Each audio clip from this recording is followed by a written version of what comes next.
So I'm going to start the meeting. So if you don't know, which everyone should if you're here, we are going to be talking about teaching online, teaching virtually in the music classroom during a pandemic. And we have John Mills with us, and we have Tricia VanAuken. Auken. Dang it! I thought too hard on it. No worries. If y'all would like to talk a little bit about yourselves, what y'all specialize in teaching, what are your roots, what is it like? What is your setup teaching during a pandemic? You can start whenever John, you go like. ahead. I'm going to have John go first. Oh, geez.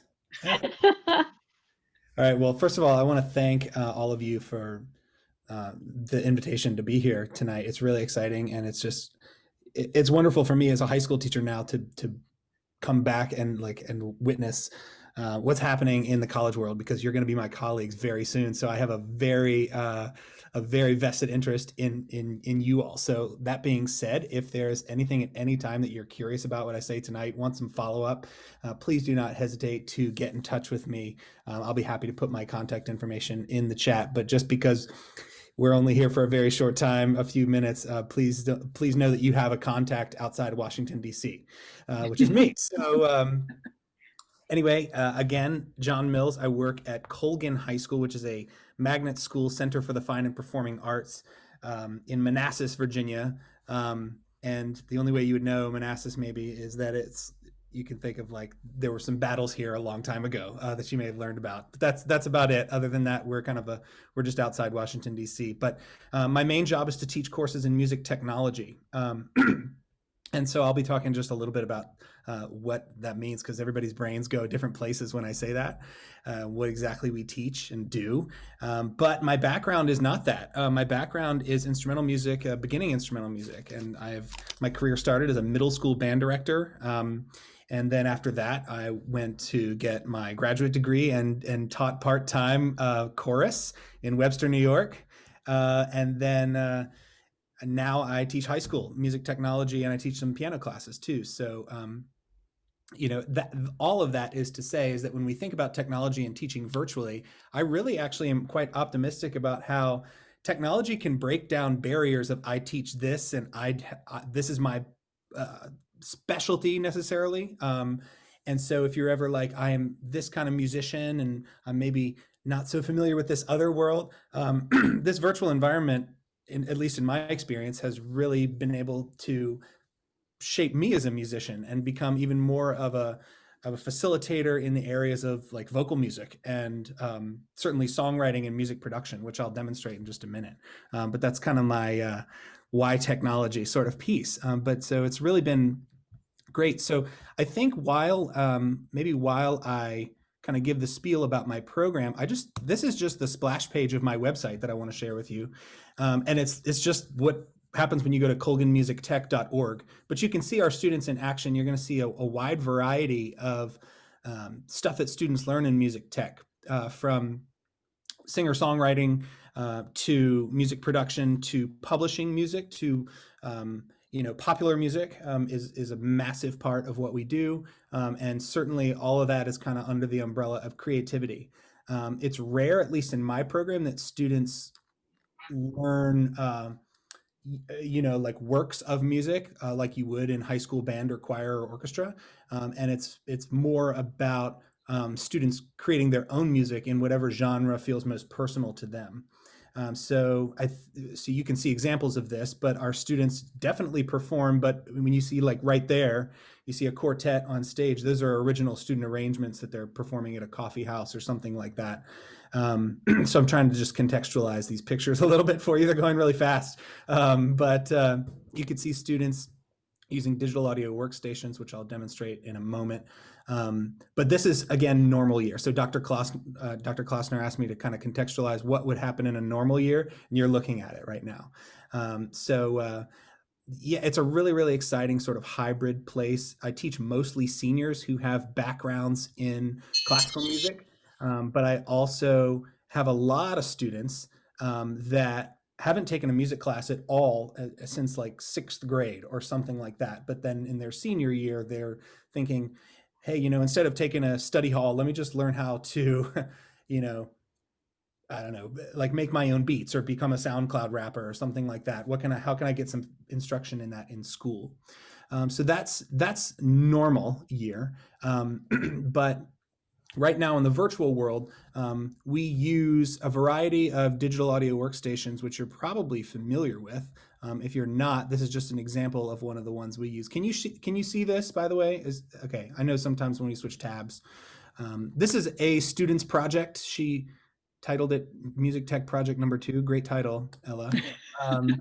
But yeah, but this is actually a really talented singer. But if you're not familiar with Soundtrap at all, and actually maybe just give me a sign, like whether if your screen is muted, give me like a thumbs up, or if you've heard of Soundtrap, or like something like that. If you haven't, great.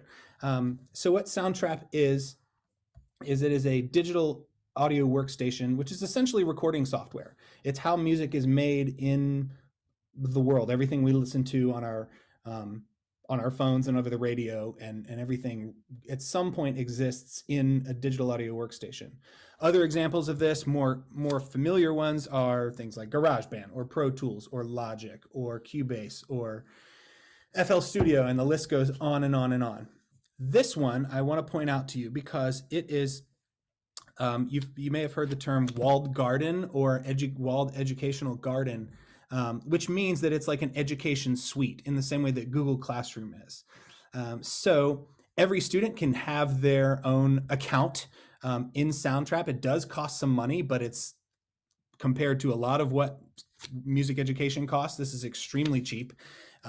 But every student gets their own account. I can create assignments in the same way that Google Classroom does. And then I can enter any student's assignment and hear what they're doing, which is really, really exciting.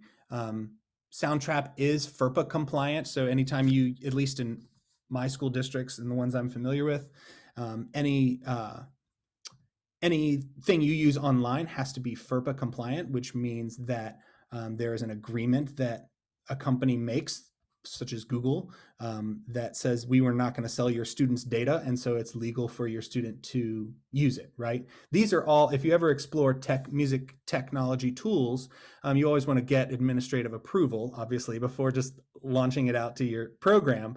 But if you know that if you do homework ahead of time and find out that it is FERPA compliant, that can be a big advocacy tool for you to sell whatever it is that you want to do to your administration. So let me just go into a little bit more detail about this particular program. And there are others like it too. I shouldn't say Soundtrap is the only one, but it's super helpful because for inexperienced producers, if you've never written songs before, it's really quite easy to add a new track. And then, of course, everything is built in. Doesn't matter if you don't know how to play the drums or the guitar or bass. You are programming your own music. So from a philosophical standpoint, you could argue, okay, no, I don't have to know how to play, every one of these instruments, but I am making musical decisions by choosing the instruments and by programming them to happen and creating arrangements and making selections about which drums to use, etc. You can think of these blocks as 16th notes, but I could program a drum part right now that would go at the exact tempo that I've set it to, or this student has set it to at 145. But I think before I do anything else, let's just, I'm just going to play just a few seconds of this. And by the way, Hannah or Dr. Klossner, feel free to cut me off. I know I've given about 20 minutes or so, so I do have my eye on the clock. All right, let's see if I press the magic button. Can you all hear that? Excellent. So I'm just going to let this run. I don't see any vocals in this track yet. She's probably still working on it.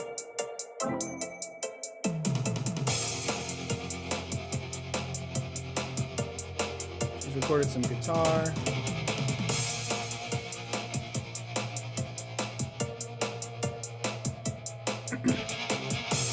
So I'll just stop it right there. But already from just listening to, I don't even know whose project this is, but just by listening to this project, I can tell that this student understands a lot of different stuff about music. It's very easy for us as music teachers to just listen to that.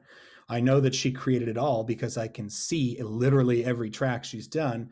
And I can tell, yes, she has a clear understanding of 4-bar phrases and a little bit about song form, at least, because she wrote an introduction.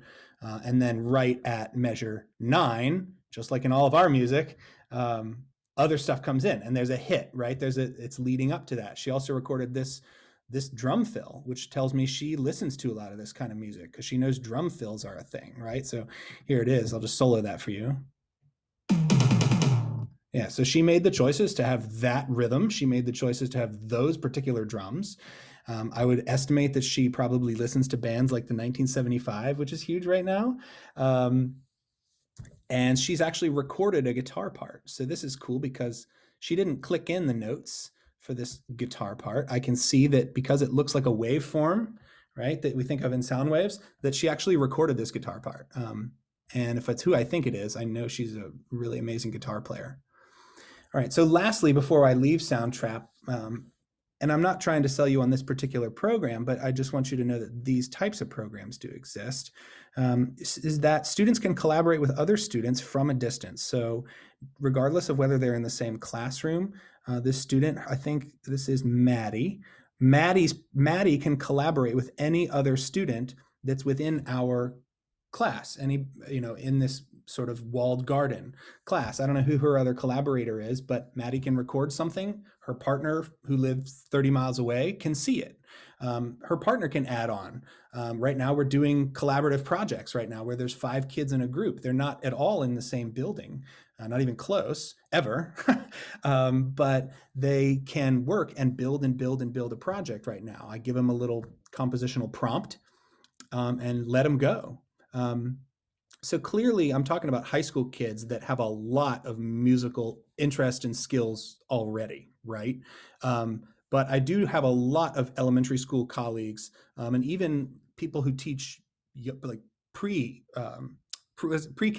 that use these kinds of programs just to get kids used to collaborating and used to programming music and really expressing themselves.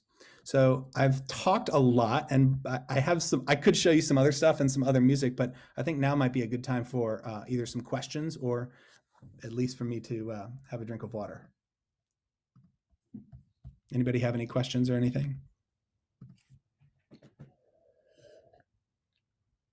If not, that's okay. I'm used to teaching with no questions because I teach kids, right? Yeah. And I want to be respectful of everybody's time. So I know we started like 5 after. So are you doing all this virtually right now?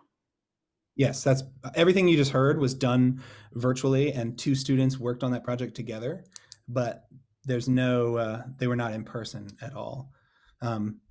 Just to point that out, and as another thing, yes, a lot of that was instruments that were in the box, right? Those instruments are inside Soundtrap, but it's incredibly easy to do what Maddie did, which is record just guitar or to record vocals on top of that as well. So, and there's a lot of examples that I won't get into tonight of just kids learning how beautiful it is to record like 5 Johns, right? And to learn harmonies that way. I need to know what it feels like to sing the root and the third and the fifth and the lowered seventh, and learn voice leading through that. And then they could collaborate with other people. And so it's really been a wonderful way to kind of break down those genre barriers that a lot of kids think exist. Or I'm an orchestra kid. How could I ever collaborate with somebody in chamber choir? Here you go, and if it feels weird to them, weirdness is not a bad thing at all, and they get over it. And plus it's for a grade anyway, so you got to do it. So any other questions? That is super cool. Yeah. I guess I know you mentioned that you have mostly seniors. How is it for them adapting to this kind of format of online? Maybe if they haven't done anything like this before in the past, is it easier for them? Was it hard at the beginning to get them used to creating and collaborating virtually? I really think it wouldn't be any different than in a normal year. I mean, where kids are apprehensive about making their own music versus some kids are really into it. And that's going to happen whether we're in person or whether we're virtual. And it's just one of those things as teachers. It's like, whatever happens, we roll with it. We adapt. You're not into this? let me help you. You are into this, let me help you. And so, I'm sure my more experienced colleagues could talk even more in depth about how we reach kids of different interest levels, but it's really not different at all, at least in my limited experience. I've only been teaching for 7 years. So any other questions before I pass the baton? No pun intended. I will say too that one thing that can be really motivating, and this goes for anybody in any area, is that it's becoming more and more easy these days to, like if for those kids that are super motivated and they want to maybe not necessarily go to college for music, but they do want to be professional musicians, to share their music and distribute it on platforms like Spotify, and to really feel the rush of putting their music out there.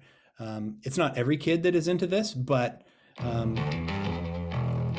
can be really motivating, for a high school kid to feel the joy of putting their music out there in the same platform that all their heroes do. So those are just some possibilities that I want to highlight tonight. Was that one of your students? Mm-hmm. Yeah. That's so cool. Yeah. All right. Well, I could keep talking, but I want to be respectful of Tricia and her time. All right, I'll jump in then. I wanted to thank everybody for having me. This is exciting. I find it to be very rewarding giving back because I was once in your shoes as well.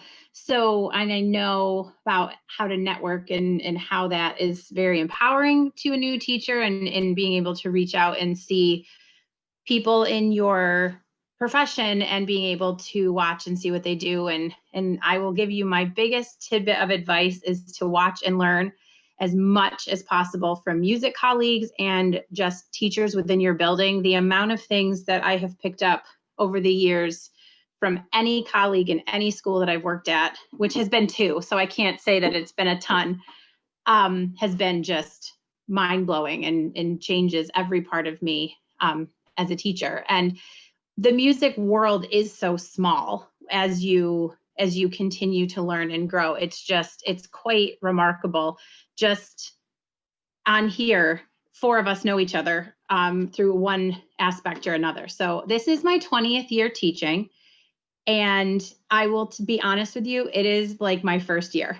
Doing online instruction is a different beast, and it's hard and it's fun all at the same time. I can't, and there are days that it's very hard and there's other days that it's not. So I kind of wanted just to explain a little bit. I teach K-5 general music and chorus, and I have done that for 19 years. And my first year teaching, still in the same district I work in Webster, New York, which is a suburb of Rochester.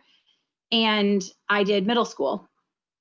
And looking back now, I probably would be a much better middle school teacher now than I probably was at the beginning of my career, but we all can look back and make those judgments. And I teach K through 5, and I love my job. I am the only general music teacher in my building.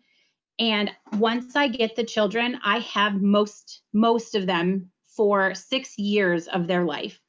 And there are very, very few people that can say that they have had that long of a relationship with a child or any learner, really, as you progress through. And I have been thinking about what I wanted to talk about and do things. And I am very proud of my relationship with my students. I have about 550 children from K to 5, and I enjoy them. I enjoy them as people, and I enjoy them as learners, and we have a lot of fun together. And building those relationships early is key to getting them to do anything that you ask them to do. And as I explain a little bit more, I haven't had a chance to work with my youngest learners because of the design of how our online learning is going this year. And there's a piece of my heart that is sad that I haven't been able to hook those babies and suck them into my world yet. but they're coming. We start on Monday, so I'll be able to switch and do that. And the last couple of days, the kids have been sad. It's been our last chunk of time. So right now, I may have to show you a picture of this if necessary, but my school district is doing 5 days a week, hybrid instruction. So the children are coming every day, but they either come for a morning session or they come for an afternoon session. They come into the building, they go to their classroom teacher, they're in very small classes, and then the other half of the class swaps midday and they come. So for a typical school structure, elementary specials operates as a classroom teacher's planning is really how it functions within a building. In terms of the nuts and bolts piece, we all know it's not just that, but it as the nuts and bolts piece, it does function usually as that. And because of the way that the design is this year, there is no reason for that to happen, because midday is everybody has lunch and planning because of the flip-flop of when the children leave and the next crew comes in. So it doesn't operate that way. So this is where things get confusing. I am teaching during the children's asynchronous time, but I am teaching synchronous lessons during their asynchronous block. It's very confusing for even my colleagues to understand what it is that I'm actually doing. So if you had to think of a child A's schedule, they might get up in the morning and come to school. They would go to their classroom teacher. Their focus is ELA and math. They do that. They go home. Once they go home, then they can log on and I am an offering and their afternoon time block. So it's a little bit tricky because they have to have the drive and the ability to sign on to come to music class. So it is different this year because I'm an offering, not a requirement. So sadly, my attendance has been quite low, but the kids that come are so happy and have had such a good time. And I have frequent flyers. I have kids that come every day. It's the same lesson Monday through Friday. And I have kids that come on every day just to spend time, see me, make music, see other kids, and then they leave. And it's 30 minutes this year. So it's been a huge, drastic change. I am not the most techie person. I feel like I am a functional tech person where I am surviving this year on this. And the other piece is that we wish that we could be doing other things with technology, but the funding just is not there for us right now. So one of the things that I have been doing is I really wanted to, I needed as a human to kind of grasp at things that I knew and that I felt control with. And I kind of designed my classes the same way that I always would. So I'm setting it up in a way through a template just to keep my mind straight. But I forgot to tell you one other thing. I'm also pre-recording every single thing that I teach to make it available for any child who can't come to my live classes. It has to still be given. So I wanted to kind of show you a couple of things just so you can see a design of what my class might look like. So I'm not that good with Zoom. We went from Zoom to Google Meet this year. So I'm gonna hopefully make this work. All right, hopefully everybody can see that, hopefully. So this is what the children click on within their Google Classroom if they cannot come to a live class. So I need to make it me, so it's kind of sassy and colorful here. And I give the lesson number, the weeks that it's available, and give a little note, some sort of thing. I'm very gushy with my students, so this is very much my language with them. I call them my honeys, and it's just who I am. And so I give a bunch of things for them to listen to. I sometimes throw in a little something. Jeremy Jordan is a Broadway favorite of mine, so I threw on a little something about some music for them to listen to. and then they can click through. And I've done all the recordings in snippets so that if they have 10 minutes here, 10 minutes there, they can do the lesson. It doesn't have to be the long haul. So when we were looking at some things for this, it's hard for them to clearly make music with a round when we can't. So I tried to give them examples that they could sing along to and things like that.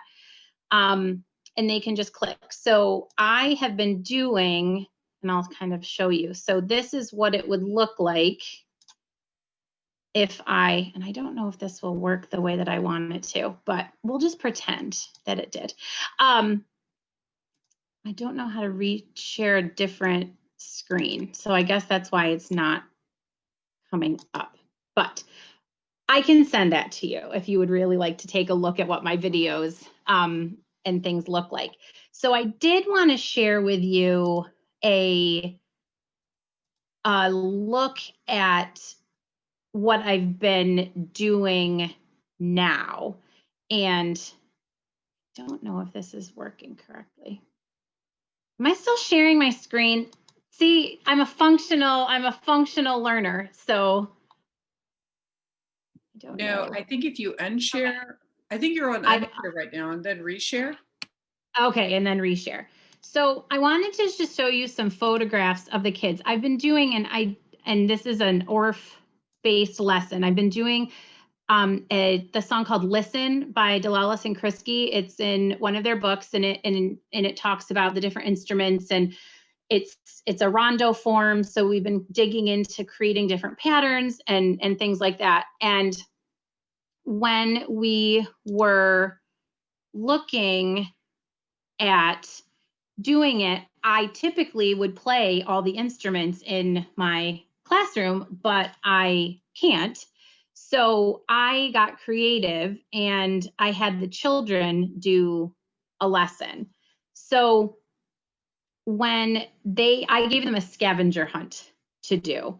And when they did it, I wanted them to just practice tapping the rhythm of the words out. We'd been building to this point. We were clapping it, saying the words.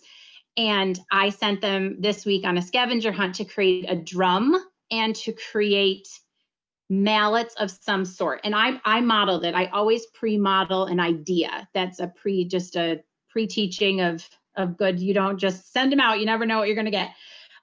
So I modeled some things. I used, I'm also in my home. I'm teaching remotely and I'm in my house. So it puts me in a great mindset to where to be for the kids. I grabbed my exercise ball and I grabbed some things from my kitchen. I grabbed a wooden spoon and a spatula and I showed them that and I gave them ideas of what to do. And I wanted to show you because it was so cute. And I will tell you, there's something very magical when you have a group of kids in front of you and you give them a challenge, you see their face light up and then they just run away from the camera.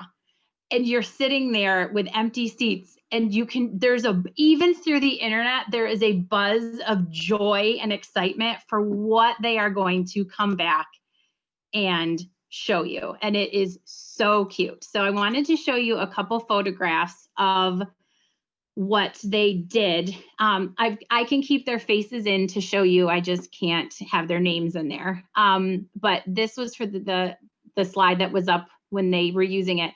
I had a pan that was very loud, very loud. I felt very bad for her dad who's working from home. And some rubber spatulas. They kind of all went with kitchen stuff. And then later that day, I had pencils and buckets and a basketball with some things. Today, I had one that was so cute. A little girl came with a pillow and some Barbies.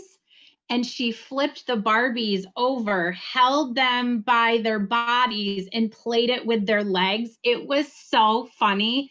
And it was just so cute to see what they created. And I'm really trying to look at this as a glass half full. This would never have been something that we would have probably done in my classroom, but they got to do it at home and it got them thinking in a different way. So I have a video and I'm not exactly sure if it is going to do this, but I wanted to show you one little guy today was sitting. I think if I do this. Heather, can you let me know if you can see that video? Yes, I'll let you know. Okay. So this little guy came back today, and he is sitting on an exercise ball. You couldn't quite see it on screen. And he sat on it because it kept rolling away. And then in his hands are his fancy shoes. So he put his shoes in his hands to play that way. And I just wanted to show you because it was so cute.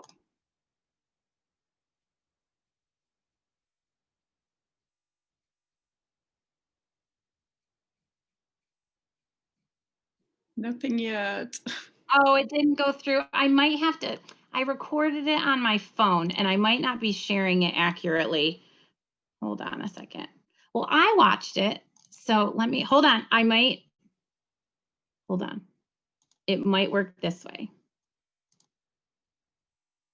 See, kids, this is why you might need a tech assistant when you ever have to do this. All right. Well, I can tell you that I posted it on my Twitter page for school, and I can give you all my Twitter feed, and you guys can go on and see a whole bunch of things that I do, and that might be an easier place. And you're more than welcome to follow me. I put some cute stuff up there quite frequently as I teach. But he sat on the ball and he played with his fancy shoes, and it's just really it's really endearing and sweet as he did it. And he was so proud. He was so proud when I asked him if I could video him. He of course said, "Oh, of course." And for safety, I had to put Post-its on the screen so that I couldn't see things and do things. But I'm confident in my ORF training and my CADI training to know what kids do well with. And it does transfer. It does transfer to home. It's solid. They know what to expect. We've built such a connection in terms of our relationship and then the way that I teach. And they're moving now. I've only been teaching 3rd through 5th grade this chunk of time because of the design of the day. So starting Monday, I get the K2 kiddos, and my 3-5ers will go to art for the next 6 weeks or so. And the kids were really sad to leave today. They're very much used to having all of us in their lives, and it was very cute. So I already have gotten emails. I told them they could email me. It would be like pen pals. But it really made me pause the last couple weeks of, and I mean, I know this as an educator and as just who I am, but the relationships that you build are key. They will never trust you to sign on from their home or sing with you or do any of those things if you don't have that relationship of trust and love. And it's just, I can't say enough about that connection for kids. I talked a lot, I'm sorry, but if you have any questions, I will take them. I guess I have a question. Go for it. How do you, I guess, keep their attention and like their focus and kind of control in a virtual classroom, especially with the younger kids? Well, I haven't gotten there yet, so I can't speak to that. The 3rd through 5th graders, it was pretty easy. I really had a very easy time. I had to set expectations the first week, and I was clear. We all kind of put on if we were in school, what would we look like? And they know me, so it was good. I do also have, though, the 5th graders that are on full remote. They were also assigned to me. So I have children from the entire district that I don't know coming in, and they've been delightful. And it was just, it's always hard for me to explain how I keep them engaged other than the relationship. They want to do well for their teachers if they are invested in you, and they do. I also think that I'm picking things that I know will hook them, and it's the ability that I have 20 years into forecast. I kind of know what's going to work. I know the mistakes they're probably going to make. When we first started playing it on instruments, a lot of the kids just kept the beat. Even though we had prepped clapping the rhythm patterns, they went to the beat because in their brain, it was right. Like they're saying the words, it sounds good. And we had to work through that. I really put the expectation out there that when they were learning, it was in a learning space. And I said, if you have to sit on your couch, that's fine, but I don't want nap time on your couch. And I really just kind of expected that. And they come, they do come, and I have a huge crop that come every week. I do start with the little ones on Monday, but I don't know. I hook them. You have to hook them. I have my puppets. I have my guitar, and we just go from one thing to another. So there's nothing that gives them pause to walk away. And it's only 30 minutes. So it's a good time chunk online to make it work right now. They didn't expect me to do a typical, my classes are 45 minutes. They did not make me do that. So that was good. I cannot say enough about puppets. If you are planning to do elementary general, buy any puppet you can find at any garage sale you ever go to, because you will use it every day of your life and they become your classroom mascots. This is Melody. Melody is my talking bunny. She's very sassy, but I can understand Bunny, and they buy into her like nobody's business, that she is a real friend. And we talk about how we know she's a puppet, but she doesn't know she's a puppet, and she has big ears. So sometimes she has to cover her ears if friends are saying mean things to her. And it's just if you believe what you're saying, they are like right into it. So they will get you. So this is out because Melody has made an appearance. And I did hear from a teacher. I sent my little guys an email or a video for them to just say, hey, come Monday. And one of the classroom teachers texted me today and said, I just played your video and the class cheered. So they miss you. They miss you when they haven't seen you. And I have not seen the little guys at all. So they're chomping at the bit. So if they come, I think it'll be fine. So, and that's just something you kind of got to just wade through. You got to wade through. And there's days things fail. But if you set it up in a way like, if you're nervous, I'm going to try something. Because guys, when I'm telling you the tech has been a hot mess express, it has. And they have been so good and so patient. And they'll just tell you, like, they're so helpful when anything doesn't work. And they want to be there. They really do.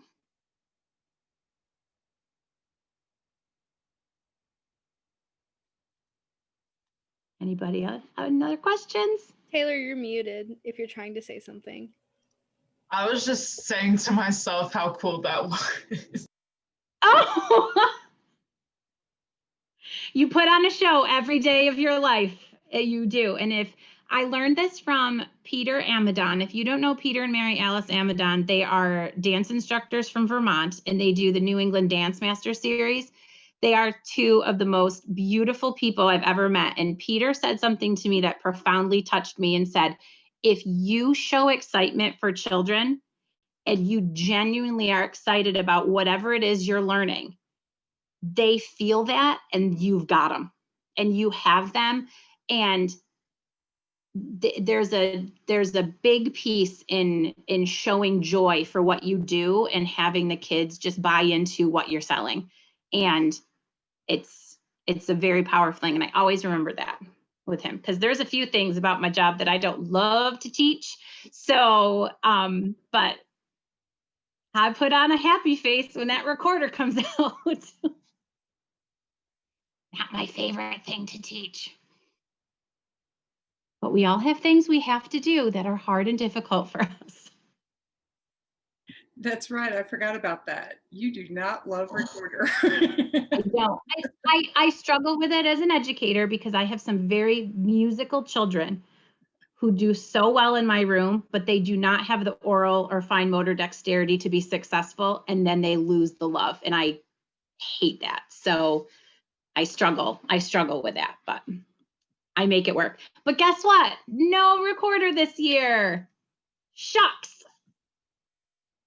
I don't want to do that to families. I want them to support our program. Can you imagine what that would be like? Trying to do recorder from home when they're mirrored. I can't tell if I'm forward or backward. It would be a nightmare. So, and learn how to lip read. I'm learning how to lip read too. It's quite good. But yes, I have multiple buckets of puppets. I have lion for loud. I have a mouse for quiet. I've got all sorts of stuff. You bust out a puppet and they are like at attention because they want to know who it is and what are you going to tell me about it. So some good stuff. A question about those, is their reaction to the puppets pretty uniform across the different grades? Yes. It usually yes. And then when the big kids, because I have them their whole time. So when the big kids come back in and they might see it, they get so excited and they're like, wait, is Melody here for us today? And it's the cutest thing you've ever seen. And there are times that I was like, not really, but she can be. And then out she comes. And there's just such joy in that. And if it takes 2 minutes to make them happy and have them relive that, that's fine. I do that. And then in 5th grade, I also do a fun thing at the end of the year where I say, think back, what's some of your favorite things to do? Well, number one, folk dancing is huge. They love to do the folk dances. And sometimes they want to play like the BB Bumblebee game where they get out with a steady beat game. And they're like, can we play that? Sure. And it's just very cute what they want to go back and what they remember. So it's cute. So my wife teaches middle school chorus, and she does like something like that where it's like a Halloween tradition, and she does it so she teaches 6th through 8th. And those 8th graders that are like basically high schoolers, you know, they will like throw a fit if she doesn't do, I forget what it's called, something like Old Tom's, I don't even know what it is, but it's like some spooky song that she does every year. And they if they don't do it in 7th grade and 8th grade. Ghost of John? Is it Ghost of John? Yes. Yeah. Okay, so that's awesome. But like she has like college kids that are in college now that like will come back on their breaks and be like, we're gonna do this thing, you know? It would be like having Christmas without the whatever, you know, if that's what you celebrate or something. But those like traditions that were cool and, you know, when you were a little kid, and it's like you still have to have them.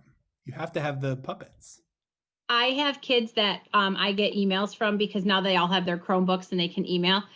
They'll write to me and say, Miss VanAuken, I thought of you like 4 times today because the march from the Nutcracker was on. And I found myself in my house going, now here's the march from the Nutcracker, and marching around my house. I just had to tell you. And I get those quite often and they always make me laugh. So these like 10th grade boys that send me these emails, and it's cute. It's cute. Well, I have a question for actually both of you. What of this pandemic teaching, virtual teaching world, once we have a vaccine and we can get back to normal and go back to our classrooms, do you think what of this or any of it will remain and stay with you and like you'll integrate into your teaching?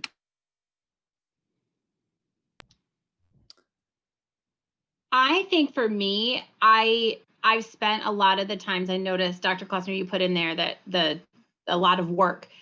It's a lot of work to make all the videos, and I have made hundreds and hundreds of videos, and I need to think that it's not for a lack of something. And I got thinking, a lot of times when I have to be out sick, I can't get a music teacher to be a substitute and I lose the day.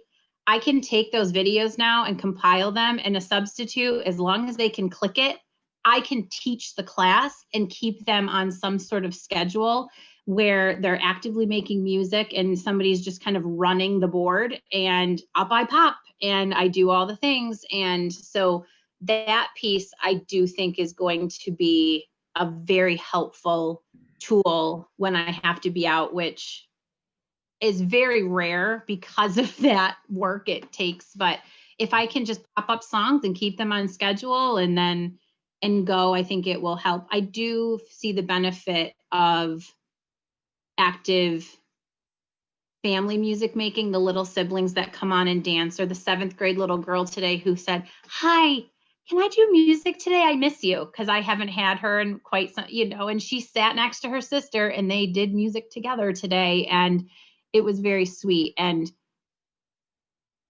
there are those pieces that you, in the middle of a pandemic, when you're stuck, you can forget how much you matter to the kids that you teach, and even long since they've left you, you matter to them, and I have a lot of siblings that pop on to say hi.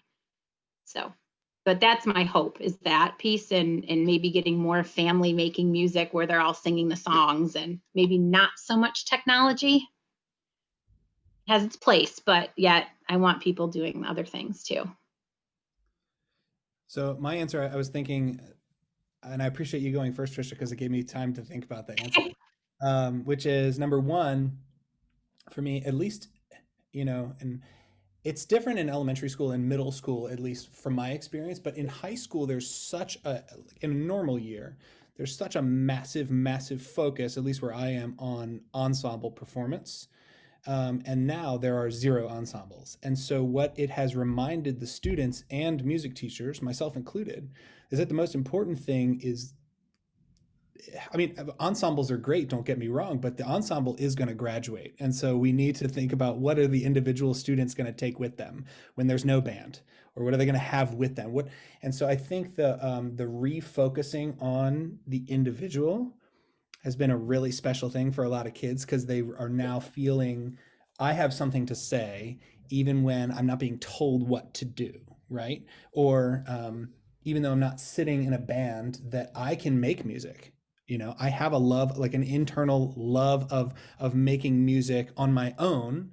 And so I would love for that to continue, just that spirit of individual expression, and kids feeling like, yeah, even though I'm not in a group, I'm still special. And I think that's really important, especially in high school, frankly, and in college too. And then number 2, I wrote it down because I wanted to make sure I say this, and that we really have to be proactive, in my opinion, about our mental health. And I'm seeing a lot of nods right now, but it's something I think that I maybe was not really doing in the virtual year, but I've taken steps to go there, because it's really been a thing for me. And I won't get into the details on that, but I think really being proactive, like not waiting until you feel a certain way to go and get help. So that's just, I hope for me, and I've already have plans for that to continue, no matter whether we're in person or whether we're virtual or not.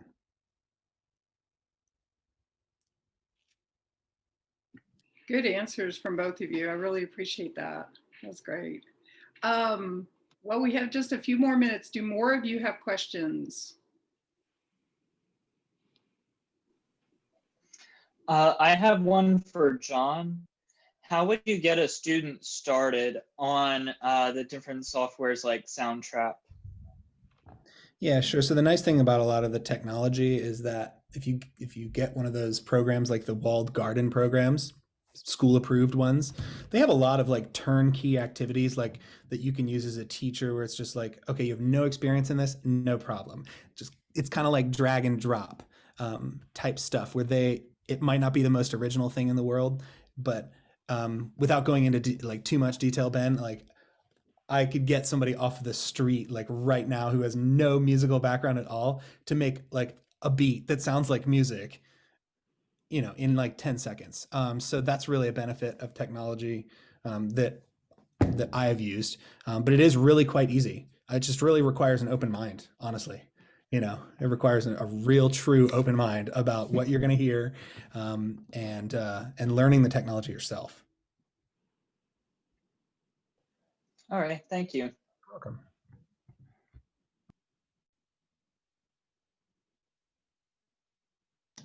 I have one. It's not really virtual teaching related. It's just kind of in general.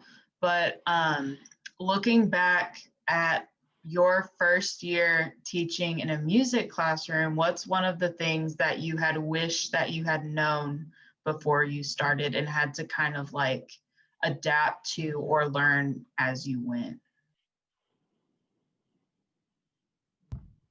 So I can answer that really quickly, because Tricia has already said it, which is I wish that I wish that I had known how important relationships with kids are, professional relationships with kids are, from the very beginning. and now as we're teachers, we have tricks up our sleeve and we can hook them, as Tricia said, really quickly, but you have to find those that are unique to you. Because if I took Taylor, if I took your tricks and tried to use them, it's not real, it's fake. So I have my tricks, you're going to have your tricks. But I think just knowing that is super, super, super important would be one thing that I would have liked to know right away. I think for me, one of the best things I ever learned was actually in a graduate class on behavior. And it was the power of how you phrase sentences to children, and the power of an I statement, and how that assists you in phrasing things so that they strive to be better rather than feeling accused, and spinning a sentence into, I'm noticing that John is ready to learn, and even that sentence is now kind of a thing that you have to be careful with. But instead of, I'm waiting and you're not ready. And that sometimes it can be a beginning thing to monitor, and it's just setting the expectations in a way that's very good. I can actually tell you, we just started this, and if you haven't read this, we just started this as a school. It's on a responsive classroom. It's called The Power of Our Words, and we're doing it as a book study for our faculty meetings. And ironically enough, in the introduction is a story about how a music teacher, when the child was 5, stuck him in the back because he didn't sound good for their performance, because this teacher was clearly based on the performance. And he remembered that as a 40-year-old, and he shared it in this story, and how the power of what we say can affect a child, and how you say it in the tone in which you say it. So we just started this, but the first chapter, when there was a music teacher reference to it, and it struck me, because I never ever want to be that teacher. And sometimes seeing what you don't want to be in writing or in something helps you figure that out. But I like the book so far. And know you're going to make mistakes. I think that's another key too. You're going to make mistakes. Things are going to flop, and you just have to be okay with that. I think that's something I've also learned through closure, is that you do your best, and some days your best looks one way, and another day your best looks completely different, and that's okay. Do we have any more questions? We have a little bit more time left. Nope. Okay, well, thank you so much, John, and thank you, Tricia. I think that you've answered a lot of questions we had on our mind, and gave us a bunch of different views on what, teaching looks like in the music classroom now. So we just want to say thank you so much for just sharing that with us. Thank you for having me. Welcome. Thank you, guys. I really do appreciate it. It was great to see you. You too. Thank you. You're welcome. This was really fun. Thanks. Y'all have a good week. Great to see you again. Thank you again.